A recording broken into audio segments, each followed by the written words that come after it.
Betty Davis kind of got us to this movie and got us to watch it as far as a subject. All the times that I have watched this movie prior to now, my focus has always been on this being a Betty Davis movie and watching it in the context of Betty Davis' performance. And while she is really good in the movie, I do have to say, in this rewatch, I thought that a lot of the actors were good in this movie. She didn't necessarily fully stand out. I think what really stands out about her in this movie is the fact that she's willing to acknowledge her age and the vanity aspect of it, where vanity was a huge thing. It's a huge thing, period, when it comes to movie stars. And it's even bigger when you're talking about female movie stars. And then it's even amplified even more when you're talking about women in this era. Even today, a woman, the minute she plays a mother in a part, it's almost like she can't be a romantic lead anymore. Those rules kind of were written in this era that are still followed now. You know, when a woman reaches a certain age, she can't really play a lead. Sometimes that's as young as 30, and here she's in her 40s. Yeah, we got into this for Betty. Betty was great, great resurrection. But again, in this rewatch, I think Anne Baxter was really good in this movie. I think she had more range, while you look at Betty as being like, oh man, in the context of her performance, the fact that we know Betty Davis as being a big star, even though she's playing a big star, the fact that we know she's actually a big star, I think that amplifies her performance in that reality being mirrored by fiction. Almost that journey is a real journey that we're watching, like her insecurities and all those things are being played out.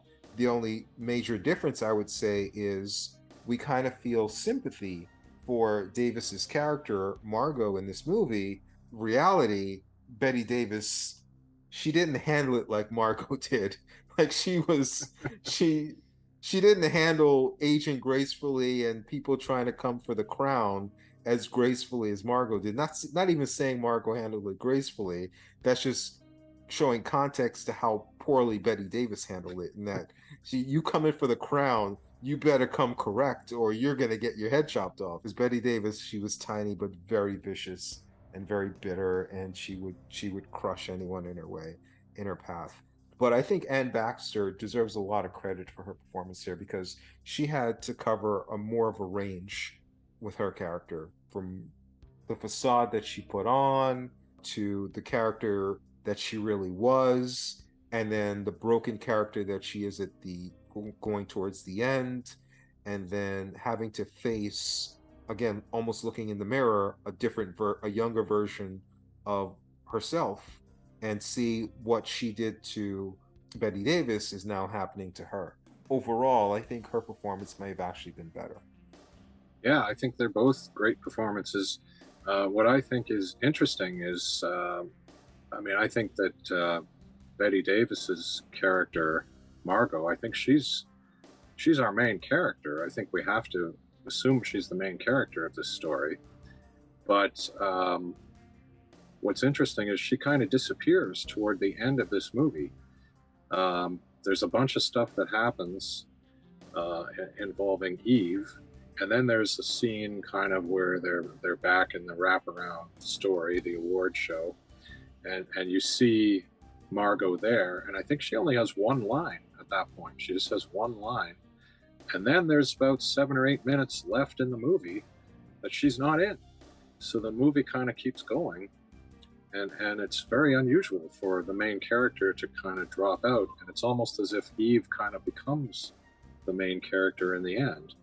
I don't know. What did you think about that? I think Eve was the main character. I mean, it's all Do you? about Eve, isn't it? I don't Well, think like Betty Davis was in much of the third act at all because the minute she the minute she accepted the marriage proposal from her boyfriend, I think that ended her story arc. I mean, yeah. she didn't necessarily become a housewife because she agreed that she would go on tour with one of Hmm. the plays. She said, "Hey, I'll go on tour with the play. I concede. Eve, you win, I lose. I'm just going to be happy with my husband. I'm going to go on tour with this play. My career is good. My life is good. I'm happy.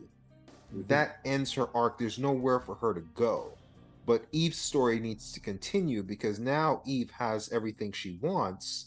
Now we have to see Eve's downfall, which I think is the third act. She wins, Eve wins, and then that kind of begins the third act. Now she's on top, and now we see her fall from grace. I think that's kind of the third act. And I Yeah. think Bette Davis has nothing to do with that act, and that's kind of why she disappeared. Not necessarily because I mean, if she was in the movie, what would there be for her to do? Because there's Hmm. her character is basically she's kind of is where she is. Yeah, for sure.